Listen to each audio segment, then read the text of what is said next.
expanded grace so things aren't clearly black or white. They become confusing because he understands once he confuses you, he can deceive you. And once he deceives you, he can lead you.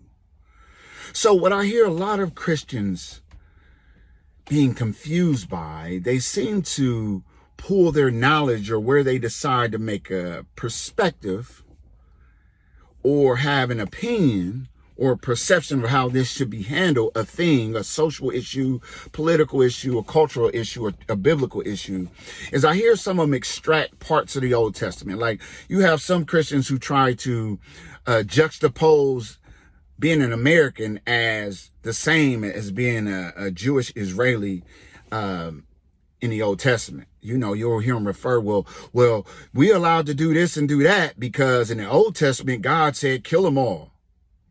Or this is how they used to handle those who were in this particular sin in the Old Testament.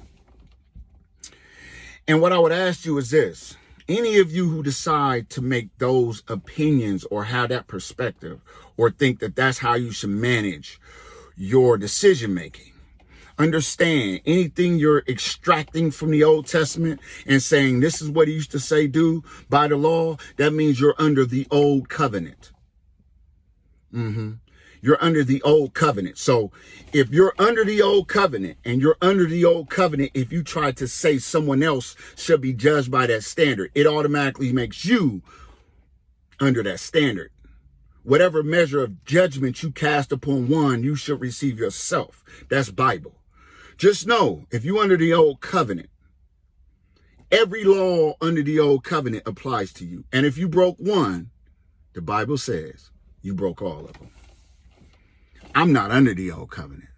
I've been saved by grace through faith under the new covenant. Now, the thing about the new covenant is this, that seems like some of you trying to mix and be deceived by. The new covenant, it's a higher level of grace, but it's also a higher standard of righteousness that we're supposed to adhere to. Meaning, under the old covenant, if you cheated, like slept with a man's wife, there was punishment. Well, under the new covenant, there's a greater grace, but he also says, no, you don't have to sleep with her. If you look at her in a lustful way, you've sinned. So there's a higher standard, there's a higher measure of grace, but there's a higher standard to live up to. So I think you need to really assess how you're choosing to cast judgment and how you want to behave and how you think and how you speak. Because this whole time, you may call yourself a Christian, but you might be a Pharisee. God bless.